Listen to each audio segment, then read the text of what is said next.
नमस्कार किसान भाइयों, स्वागत है आपका फिर से एक नए वीडियो में। किसान भाइयों, अभी फिलहाल मौसम काफ़ी साफ है। मध्य प्रदेश, राजस्थान या फिर छत्तीसगढ़ की बात करें, फिलहाल आसपास कोई भी पश्चिम विक्षोभ नजर नहीं आ रहा है। पिछला पश्चिम विक्षोभ जो निकल कर गया था, जो WD निकल कर गया था, उसने काफ़ी राज्यों में हलचल पैदा की। जगह जगह सारे राज्य प्रभावित किए थे, भारत के बहुत सारे राज्य प्रभावित किए। मध्य प्रदेश पर भी उसका असर देखने को मिला, लेकिन छत्तीसगढ़ में देखने को नहीं मिला था। इसलिए छत्तीसगढ़ में मौसम शुष्क नजर आ रहा है। और देखा जाए तो अभी आज के टाइम पे, यानी कि आज 12 अप्रैल हो चुका है, और मध्य प्रदेश, राजस्थान, छत्तीसगढ़ लगभग सारे जगह मौसम शुष्क नजर आ रहा है। ठीक है, अभी आपको पिछले सिस्टम की अगर बात करूं तो 7 अप्रैल से लेकर 12 अप्रैल के बीच में जो भी मैंने यहाँ पर पूर्वानुमान लगाया था मौसम का, वो 98% सटीक साबित हुआ है। IMD की रिपोर्ट के हिसाब से मैं आपको बता दूं किसान भाइयों, 98% सटीक साबित हुआ है। जो भी मैंने बताया था, जो भी पूर्वानुमान लगाया था, सिस्टम ने जहां से एंट्री ली थी, सिस्टम ने जहां पर ओलावृष्टि हुई थी सिस्टम की वजह से, या फिर भारी बारिश या फिर आंधी तूफान आया था, 98% सटीक साबित हुआ है। देखिए, मैंने राजस्थान में तूफान और ओलावृष्टि की बात की थी 7 से 9 तारीख के बीच में।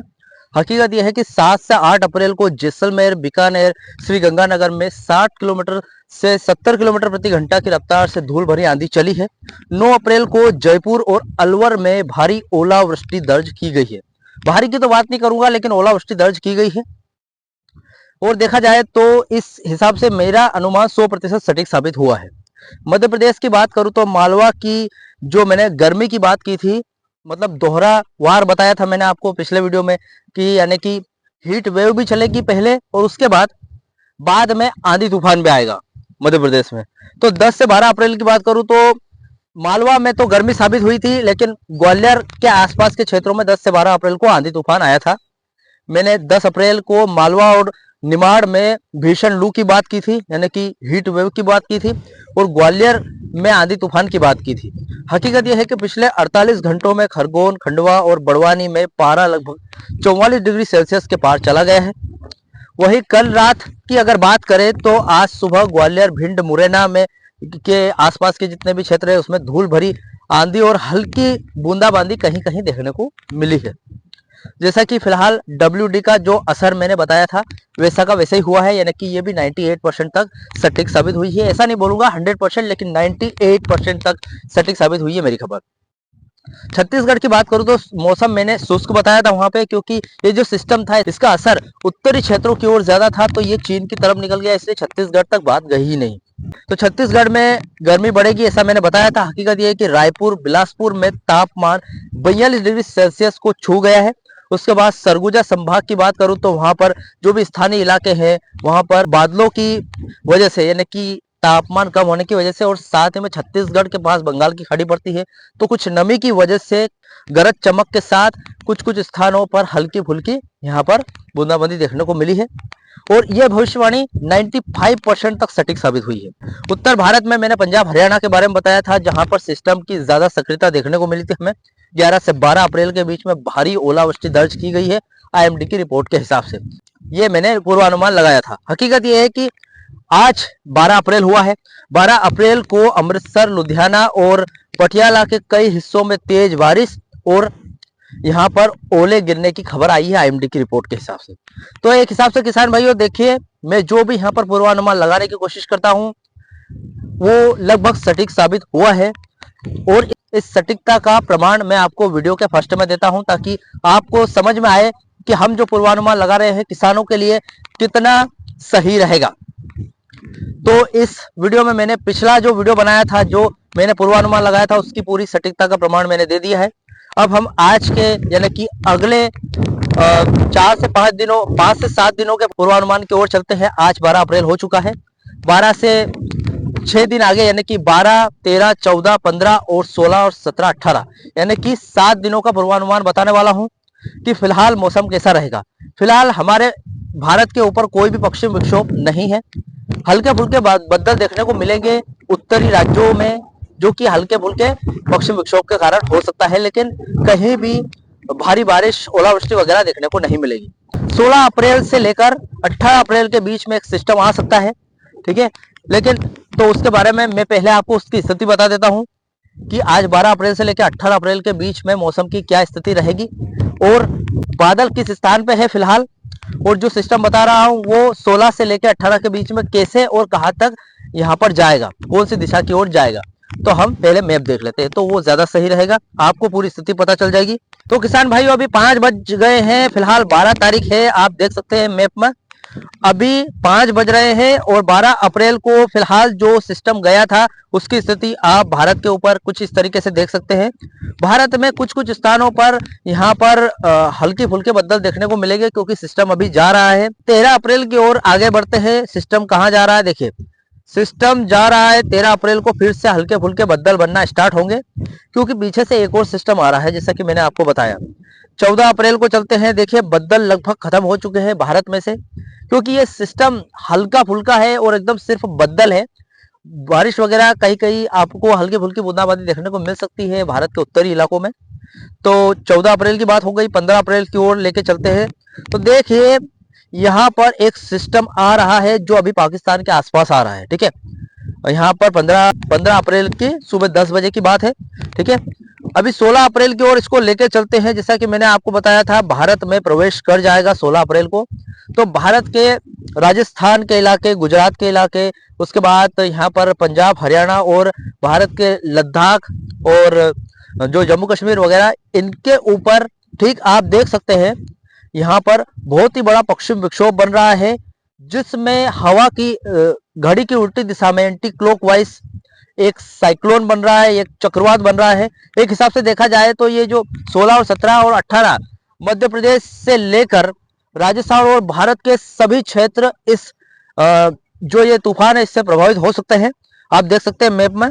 इसको 17 तारीख की ओर लेकर चलते हैं, देखिए मैप को कि सिस्टम की दिशा कितनी बदलती है। देखिए 17 तारीख के दिन बादल का बहुत सारे बादल राजस्थान से लेकर मध्य प्रदेश के गुना मतलब आधे मध्य प्रदेश तक फैले हैं और फिलहाल ये सिस्टम अभी भी पूरी तरीके से प्रवेश नहीं किया भारत में। 18 अप्रैल को ये जो सिस्टम है बहुत ज्यादा सक्रिय रहने वाला है।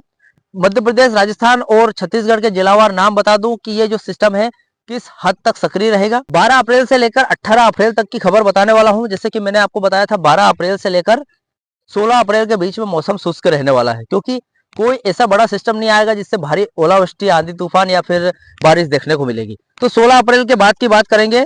17 से 18 अप्रैल के बीच में एक और सक्रिय पश्चिम विक्षोभ, बहुत ही बड़ा पश्चिम विक्षोभ निकल कर आ रहा है जो 16 से 17 अप्रैल के बीच में भारत में प्रवेश करेगा। 17 और 18 अप्रैल को एक हिसाब से देखा जाए तो जैसा कि मैंने आपको बताया 17 अप्रैल के दिन बहुत ही भयंकर एंटी क्लॉकवाइज साइक्लोन बन रहा है पश्चिम विक्षोभ में, तो बहुत ही भारी अपना रौद्र रूप दिखा सकता है, यानी कि बहुत ही भयंकर आंधी तूफान मचा सकता है भारत में। तो 17 और 18 अप्रैल को ये भारत में प्रवेश कर जाएगा। ये जो सिस्टम है मैप के अनुसार 17 अप्रैल की रात को बहुत ही शक्तिशाली जो सिस्टम है उत्तर पश्चिम भारत को प्रभावित करना शुरू करेगा, जैसे कि हमने मैप में देखा था।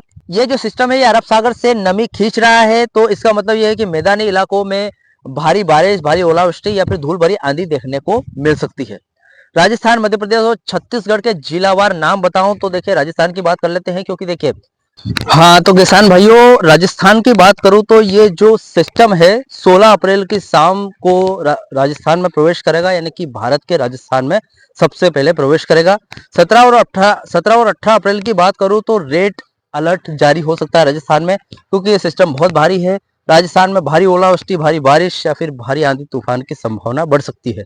भारी आंधी तूफान और ओलावृष्टि की बात करें तो देखिए जैसलमेर, बीकानेर, बाड़मेर और जोधपुर संभाग में 70 किलोमीटर से 80 किलोमीटर प्रति घंटा की रफ्तार से हवाएं चल सकती है। एक हिसाब से देखा जाए तो ये हवाएं खड़ी फसल को तबाह करने के लिए काफी है, तो किसान भाइयों थोड़ा सा सतर्क रहिए वहां पर। उसके बाद भारी ओले और बारिश की अगर बात करूं तो गंगानगर, हनुमानगढ़, चूरू और झुंझुनू में भारी ओलावृष्टि की संभावना बहुत ज्यादा है। जयपुर, अजमेर और अलवर में मध्यम बारिश होने की संभावना है, यानी कि बारिश से थोड़ी सी कम बारिश तो होगी लेकिन भयंकर आंधी तूफान वाली बारिश नहीं होगी। मध्य प्रदेश की बात करूं तो एमपी, मालवा और ग्वालियर की पर फोकस करते हैं क्योंकि पिछली बार भी जो पिछला सिस्टम, भारी सिस्टम गया था उसमें जो ग्वालियर और मालवा के क्षेत्रों को ज्यादा प्रभावित किया था। मध्य प्रदेश में ये जो सिस्टम है 17 अप्रैल की रात से सक्रिय होना स्टार्ट हो जाएगा क्योंकि राजस्थान में 16 कि इस रात को सक्रिय हुआ था, मतलब एक दिन बाद मध्य प्रदेश में सक्रिय होगा। तो मालवा निमाड़ क्षेत्र की बात करें तो इंदौर, उज्जैन, देवास और शाजापुर, इन 4 जिलों में तेज हवाओं के साथ, गरज चमक के साथ भारी बारिश और कुछ कुछ स्थानों पर ओले गिरने की पूरी पूरी संभावना है। ग्वालियर और चंबल संभाग की बात करें तो ग्वालियर, भिंड, मुरैना और दतिया, इन क्षेत्रों में जो सिस्टम है सबसे ज्यादा असर दिखाई देगा, क्योंकि उत्तरी क्षेत्र में इसका ज्यादा असर है। यहाँ पर आंधी तूफान के साथ भारी बारिश और ओले गिरने की सबसे ज्यादा संभावना है मध्य प्रदेश के क्षेत्र में। मध्य और पूर्वी क्षेत्र में, जो मध्य प्रदेश के बीच के और पूर्वी क्षेत्र की बात करूं तो भोपाल, सीहोर और विदिशा में बादल छाए रहेंगे और कहीं कहीं पर हल्की फुल्की बारिश हो सकती है। छत्तीसगढ़ की बात करते हैं। छत्तीसगढ़ में 12 से 15 अप्रैल तक गर्मी भयंकर होने वाली है, क्योंकि सिस्टम की कोई आवाजाही नहीं रहेगी, सिस्टम है ही नहीं। उसके बाद लू का प्रकोप भी रह सकता है, कई कई क्षेत्रों में भयंकर लू का प्रकोप। फिर 17 से 18 अप्रैल में यहाँ भी सिस्टम का जो असर है वो दिखना शुरू हो जाएगा। उत्तरी छत्तीसगढ़ की बात करें तो सरगुजा, सूरजपुर और बलरामपुर में 18 अप्रैल को गरज चमक के साथ कहीं कहीं छींटे पड़ सकते हैं। मध्य छत्तीसगढ़ की अगर बात करें तो रायपुर, दुर्ग और बिलासपुर, इन क्षेत्रों में उमस बढ़ेगी धीरे धीरे, क्योंकि सिस्टम छत्तीसगढ़ के पश्चिमी क्षेत्रों में और उत्तरी क्षेत्रों में दिखेगा। उसके बाद रायपुर, दुर्ग, बिलासपुर में उमस बढ़ने के साथ साथ शाम के समय तेज धूल भरी आंधी चल सकती है और फिलहाल यहाँ पर भारी बारिश की संभावना कम है, लेकिन गर्मी से राहत मिलेगी आपको। कुछ और राज्य की बात करते हैं जहां पर, जैसे कि भारत के उत्तरी क्षेत्र, 17 से 18 अप्रैल को पंजाब, हरियाणा में भारी बारिश और ओलावृष्टि का रेड अलर्ट जारी किया जाएगा, क्योंकि वहां पर 17 और 18 अप्रैल को भारी बारिश हो सकती है। पश्चिमी उत्तर प्रदेश की बात करूं तो मेरठ, आगरा और मथुरा में तेज आंधी तूफान के साथ बारिश आ सकती है और पहाड़ी राज्य जैसे जम्मू कश्मीर, हिमाचल प्रदेश और उत्तराखंड में भी भारी हिमपात यानी कि जो बर्फबारी हो सकती है। तो फिलहाल ये आज का यानी कि 12 अप्रैल से लेकर 18 अप्रैल के बीच का मौसम का हाल था कि भारत में जो सिस्टम आ रहा है उसकी क्या स्थिति होने वाली है। सिस्टम 16 अप्रैल की शाम से राजस्थान में प्रवेश करेगा भारत में पहली बार, और फिर 18 अप्रैल के बाद भी ये सिस्टम सक्रिय हो सकता है। फिलहाल ये खबर 7 दिनों की थी, तो 7 दिनों में ये मौसम का हाल ये रहेगा, यानी कि गर्मी अचानक से बढ़ेगी और अचानक से ठंडी भी पड़ जाएगी। तो फिलहाल किसान भाइयों सभी सतर्क हो जाइए, क्योंकि एक बार फिर सिस्टम का महाप्रकोप होने वाला है। पंजाब में अभी गेहूं की कटाई जारी है और मध्य प्रदेश में बहुत सारी जगह पर सब्जियां लगाई जा रही है। तो जैसा कि मैंने आपको बताया, ये सिस्टम खड़ी फसलों को नुकसान पहुंचा सकता है। ओलावृष्टि हर खड़ी फसल को तबाह कर सकती है, वो कैसी भी हो। यानी कि यहाँ तक कि जो आम है, ये पीछे मेरे पीछे बोर दिख रहे हैं, ये सभी ओलावृष्टि से झड़ सकते हैं। तो सभी किसान भाइयों से विनम्र निवेदन है कि अपनी फसलों को जो मौसम के अनुसार ही यहाँ पर रखें, ठीक है, क्योंकि भारी ओलावृष्टि और भारी मौसम जो है वो बदलता रहता है, कह कर नहीं आता कि कैसा रहेगा। फिलहाल मेरा काम था 100% सटीक पूर्वानुमान देना। जैसा कि मैंने वीडियो के फर्स्ट में बताया, मेरी जानकारी काफी हद तक सही होती है, तो इसलिए किसान भाइयों सतर्क हो जाइए। ये जो वीडियो था, ये अगले 7 दिनों का मौसम का पूर्वानुमान मैंने बताया है। इस वीडियो को अपने जो भी किसान भाई है उनको व्हाट्सएप पर शेयर कीजिए, व्हाट्सएप ग्रुप में शेयर कीजिए, ताकि वो भी पूर्वानुमान लगाया जा सके। तो फिलहाल किसान भाइयों इस वीडियो में इतना ही, मिलते हैं अगले मौसम के पूर्वानुमान के साथ। जय श्री राम, जय जवान, जय किसान।